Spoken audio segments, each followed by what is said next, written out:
Hello दोस्तों, कैसे हैं आप लोग। मैं उम्मीद करता हूं कि आप सभी अच्छे होंगे। दोस्तों, ये हमारे केसेट क्यूज़ के top 50 important questions of biology हैं, बायोलॉजी के क्वेश्चंस हैं जो आपको किसी भी कॉम्पिटिटिव एग्जाम में काफ़ी मदद करेंगे। तो शुरू करते हैं। हमारा पहला क्वेश्चन है, पत्ती की कोशिका वायुमंडल में विसरण किसके द्वारा होता है।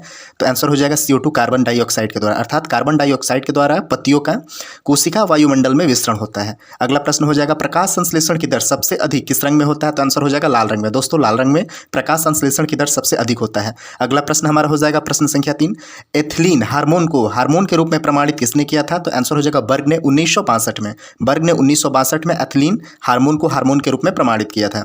अगला प्रश्न हो जाएगा प्रश्न संख्या 4, बौने ग्रह को लंबा करने में किस हार्मोन का प्रयोग किया जाता है। तो साइटोकाइनिन। दोस्तों, साइटोकाइनिन हार्मोन जो होता है उसे बौने पौधों को लंबा करने में प्रयोग किया जाता है।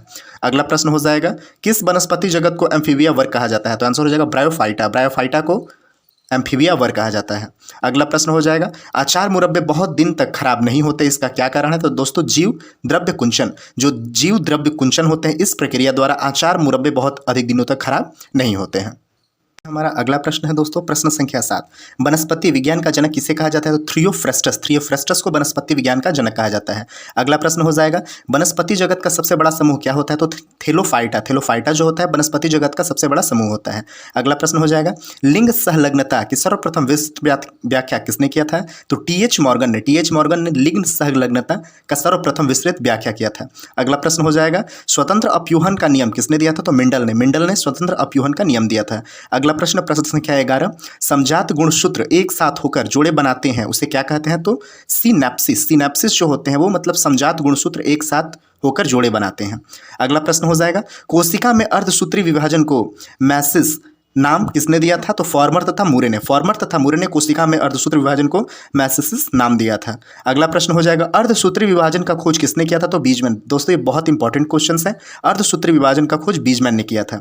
अगला प्रश्न हो जाएगा, वंशागति के वाहक किसे कहते हैं। तो गुणसूत्र को। दोस्तों, गुणसूत्र को वंशागति का वाहक कहा जाता है। अगला प्रश्न हो जाएगा प्रश्न संख्या 15, केंद्रक की खोज किसने की थी। तो रॉबर्ट ब्राउन ने केंद्रक की खोज की थी। दोस्तों, अगला प्रश्न है प्रश्न संख्या 16, माइट्रोकांडिया किसके द्वारा विभाजित होती है। तो आंसर हो जाएगा विखंडन द्वारा होती है। अगला प्रश्न हो जाएगा, ऊर्जा युक्त कार्बनिक पदार्थों का ऑक्सीकरण किसके द्वारा होता है। तो माइट्रोकांडिया द्वारा। दोस्तों, माइट्रोकांडिया द्वारा ऊर्जा युक्त कार्बनिक पदार्थों का ऑक्सीकरण होता है।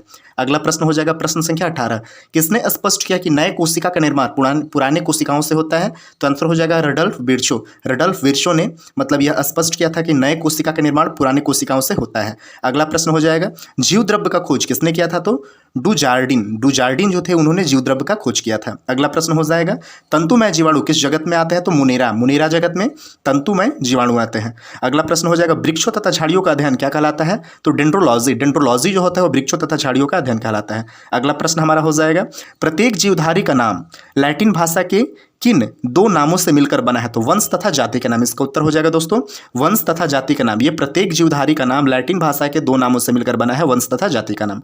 अगला प्रश्न हो जाएगा, आधुनिक वर्गीकरण के पिता कौन है। तो लिनियस। दोस्तों, लिनियस जो है वो आधुनिक वर्गीकरण के पिता है। हमारा अगला प्रश्न हो जाएगा प्रश्न संख्या 24, वर्गीकरण की आधारभूत इकाई क्या कहलाती है। तो जाति। दोस्तों, वर्गीकरण की आधारभूत इकाई जाति कहलाती है।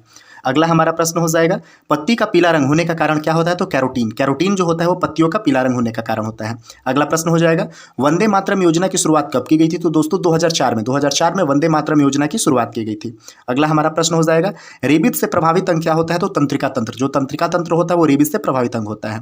अगला प्रश्न हो जाएगा, विटामिन B7 का रासायनिक नाम क्या होता है। तो बायोटीन। दोस्तों, बायोटीन जो होता है वो विटामिन B7 का रासायनिक नाम होता है।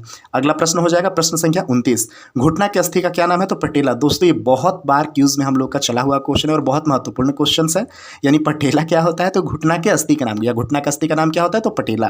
अगला प्रश्न हो जाएगा, पित्त में जल की मात्रा कितनी होती है। तो 85%। पित्त में जल की मात्रा 85% होती है। अगला प्रश्न संख्या 31, माइट्रोकांडिया की खोज किसने की थी। तो अल्टमैन ने। दोस्तों, अल्टमैन ने 1886 में 1886 में माइट्रोकांडिया की खोज की थी। अगला प्रश्न हमारा हो जाएगा, सर्वप्रथम जिन शब्द का प्रयोग किसने किया था। तो जोहान्स ने सर्वप्रथम जिन शब्द का प्रयोग किया था। अगला प्रश्न हो जाएगा, वह संघ जिसमें सभी जंतु खारे जल में पाए जाते हैं वह क्या कहलाता है। तो संघ पोरीफेरा जो मतलब संघ होता है, इसमें सभी जो जंतु होते हैं खारे जल में पाए जाते हैं। अगला प्रश्न, स्वस्थ मनुष्य में प्रतिदिन कितना लीटर आंतरिक रस स्रावित होता है। तो दोस्तों 2 लीटर जो मतलब रस होता है, स्वस्थ मनुष्य में प्रतिदिन मतलब यह रस स्रावित होता है 2 लीटर। हमारा अगला प्रश्न हो जाएगा मतलब केस सेट क्यूज top 50 important questions of biology. यहाँ पे अगला प्रश्न है प्रश्न संख्या 35 अवशोषित भोजन का शरीर में उपयोग में लाया जाना क्या कहलाता है? तो दोस्तों स्वांगीकरण कहलाता है। जो स्वांगीकरण होता है अवशोषित भोजन का शरीर के उपयोग में लाया जाना होता है। अगला प्रश्न हो जाएगा फाइब्रिनोजेन नामक प्रोटीन का उत्पादन कहाँ से होता है? तो दोस्तों यकृत द्वारा फाइब्रिनोजेन नामक प्रोटीन का उत्पादन होता है। अगला प्रश्न हो जाएगा प्रश्न संख्या 37 अग्नाशयी रस का कितना प्रतिशत जल होता है? तो 9.8%। दोस्तों 9.8% अग्नाशयी रस का मतलब अग्नाशयी रस का मतलब जल होता है इतना प्रतिशत। अगला प्रश्न हो जाएगा स्वतंत्र रूप से हृदय के धड़कन को नियंत्रित करने वाला हार्मोन क्या होता है? तो थायरोक्सिन एवं एड्रीनेलिन। थायरोक्सिन तथा एड्रीनेलिन जो हार्मोन्स होते हैं स्वतंत्र रूप से हृदय के धड़कन को नियंत्रित करने वाले हार्मोन होते हैं। अगला प्रश्न हो जाएगा ब्रिक में प्रतिदिन रक्त निस्पंदन होने के बाद रोजाना कितना लीटर मूत्र बनता है? जो यूरिन होता है वो कितना लीटर होता है? तो 1.45 लीटर। दोस्तों 1.45 लीटर वृक्क में प्रतिदिन रक्त निस्पंदन होने के बाद रोजाना मतलब मूत्र यूरिन बनता है हमारे शरीर में। अगला प्रश्न हमारा हो जाएगा पोरिफेरा संघ के जंतु का उत्सर्जन अंग क्या होता है? तो विशिष्ट नलिका तंत्र होता है। दोस्तों विशिष्ट नलिका तंत्र जो होता है वो पोरिफेरा संघ के जंतु का उत्सर्जन अंग होता है। अगला प्रश्न हो जाएगा प्रश्न संख्या 41 मनुष्य में मस्तिष्क का सबसे विकसित भाग क्या होता है? तो सेरिब्रम जो होता है मनुष्य में मस्तिष्क का सबसे विकसित भाग होता है। अगला प्रश्न हो जाएगा पीयूष ग्रंथि कहाँ स्थिर रहता है? तो स्केनाइड हड्डी में पीयूष ग्रंथि स्थिर रहता है तथा यह मतलब जो हम लोग का मस्तिष्क होता है ना पूरा मतलब जो सर का गला का भाग होता है वहां पे भी मतलब इसका मतलब पीयूष ग्रंथि रहता है। अगला प्रश्न हो जाएगा जनन अंगों के कार्य को नियंत्रण करने वाला हार्मोन क्या होता है? GTH hormone. दोस्तों GTH जो हार्मोन्स होते हैं वो जनन अंगों के कार्यों को नियंत्रण करने वाले हार्मोन होते हैं। अगला प्रश्न हो जाएगा प्रश्न संख्या 44 पिंडली के अस्थि का नाम क्या होता है? तो टिबियो फिबुला जो होता है पिंडली के अस्थि का नाम होता है। अगला प्रश्न हो जाएगा मांसपेशी तथा अस्थि के जोड़ को क्या कहते हैं? दोस्तों टेंडन। ये भी बहुत इंपॉर्टेंट VVI क्वेश्चन है यानी मतलब मांसपेशी तथा अस्थि का जोड़ क्या कहलाता है? तो टेंडन कहलाता है। अगला प्रश्न हो जाएगा संक्रमण के खतरे से बचाने वाली विटामिन कौन सी होती है? तो विटामिन है। दोस्तों ये बहुत ज़्यादा इंपॉर्टेंट हमारे बॉडी के लिए रहता है जो विटामिन ए होता है। विटामिन ए अगर हमारे बॉडी में सही रहता है तो कोई संक्रमण का खतरा नहीं रहता है। अगला प्रश्न हो जाएगा खसरा के विषाणु का नाम क्या होता है? तो मोबिली वायरस जो होते हैं वो खसरा के विषाणु के नाम होते हैं। अगला प्रश्न हो जाएगा हैजा से प्रभावित अंग क्या होता है? तो दोस्तों आंत जो होता है वो हैजा से प्रभावित अंग होता है। अगला प्रश्न हो जाएगा तारकाय की खोज किसने की थी? बोबेरी ने। दोस्तों बोबेरी ने तारकाय की खोज की थी। अगला प्रश्न हो जाएगा कोशिका झिल्ली मतलब किसकी बनी होती है? तो दोस्तों लिपिड की।